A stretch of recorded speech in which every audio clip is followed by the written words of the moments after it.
Hi, this is King David for David and Goliath Music, and this is going to be a tutorial that introduces you into the world of film scoring using Adobe Audition 3.0. Now this is going to take you beyond the software into the talent that it takes you to be able to create a successful and professional film score. This is not going to be a complete tutorial, as in there's not enough time to give you everything. It would actually take years to actually develop a talent and skill for professional film scoring. If you want to take further classes, you can go to www.fruityloopsuniversity.com. Okay, now once we've opened Adobe Audition, we want to look for the view icon and make sure that we are not in the edit view, but that we are in the multi-track view. Okay, you can click on the multi-track icon, or you can left click on view and then left click on multi-track view. The next thing that we want to do is find the video clip that we want to score for. Now this is going to be the finished video clip, or maybe a finished segment of a film. In other words, we're not going to be doing any film editing, just audio editing and insertion. So left click on insert, slide down to video. Okay, I have a 30-second clip that I'm going to use. I call it scoring footage. Right? Once that footage is inserted into the Adobe Audition environment, you will see that there are several scenes that show the timeline of the video. You're also going to hear any audio that may have been recorded onto that video. Let's press play and see what happens.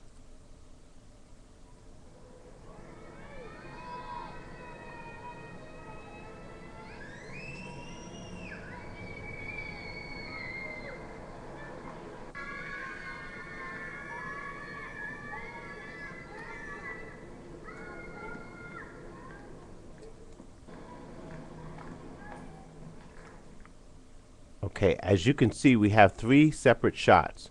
One is called an establishing shot, which establishes the location. The next is an action shot that shows movement. And the third is a transitional shot that shows where that movement is leading to. It's very important that as a film scorer you understand the differences between various shots. 2 shots, 1 shot, close-ups, medium close-ups. These are all terms that you will need to become familiar with, as when you communicate with directors, they need to be able to tell you what is going on in their film. After all, it is their film. Now, if you are also the director and the film scorer, then you have the privilege of doing just about anything you want. Okay, so here's what I'm going to do. The background noise that we have here, or background audio, is not what we're going to use.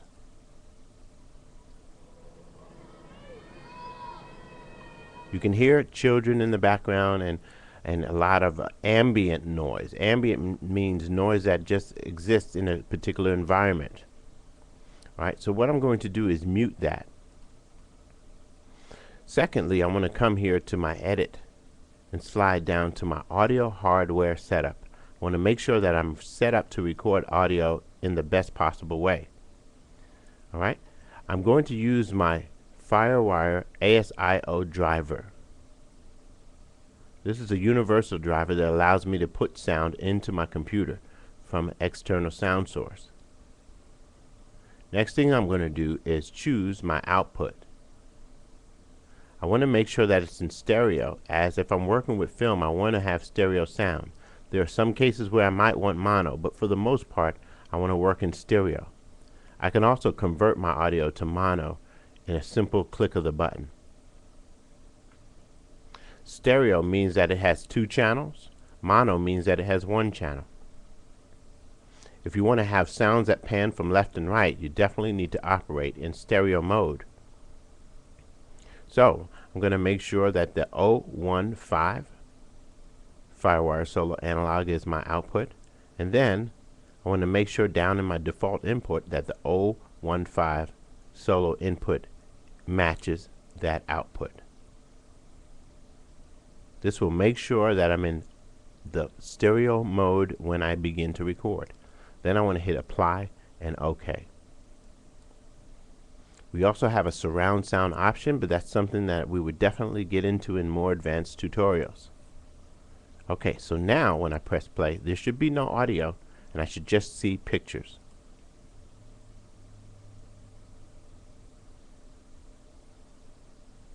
Okay, so we have to, first off, if we're going to be successful filmmakers and film scorers, we need to communicate with our director.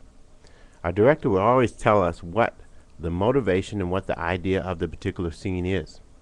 We're just going to assume that this scene is for a horror film. If that being the case, I'm going to be very, very sensitive to the type of chords that I use. I'm going to switch my cameras and bring you into a different environment so we can start working on the chords to this particular clip.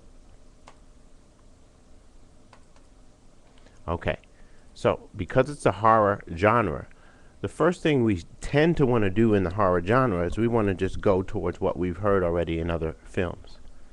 But we also want to know exactly what is the energy of the film. This might take us in many different directions. One of the greatest filmmakers or film scorers, composers, was John C. Williams. He wrote for Jaws, Star Wars, Raiders of the Lost Ark, and many countless other films.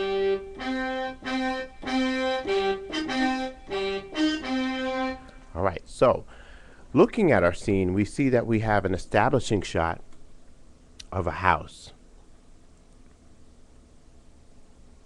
We might want to begin to set up that establishment shot by setting a mood. We can look at the house, and maybe that house gives us a particular emotion.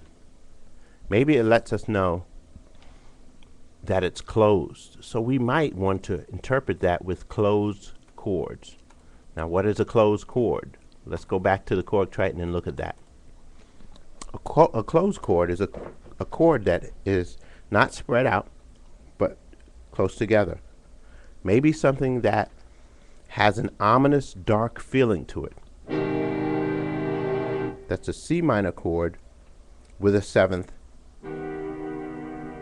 It adds tension, and again, it's closed. Okay, now we're set up to record. We want to make sure that we are in stereo mode by coming here to our input setup, left click, and we should be ready to go. Now what we'll do is come down to our record button, left click, and begin to play the part that we want to record.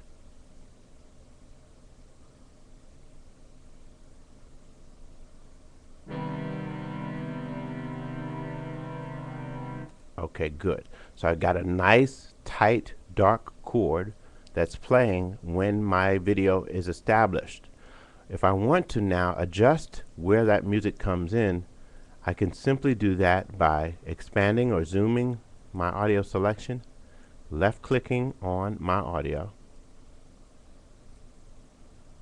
and if I did it too much I can go back, left click on my audio till it turns dark.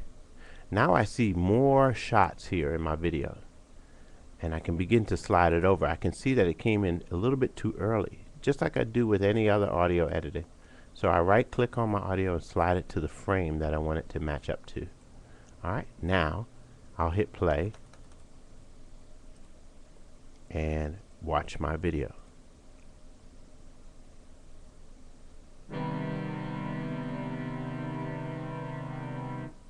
And I can now see that my chord lasted as long as the zoom did. So this is how we begin to tailor some awesome backgrounds for video. Alright, when we're done with it all, because I don't have enough time in this YouTube video, when we're done with it all, and we've put all our audios together and we've got the mix exactly the way we want it, we can then render our video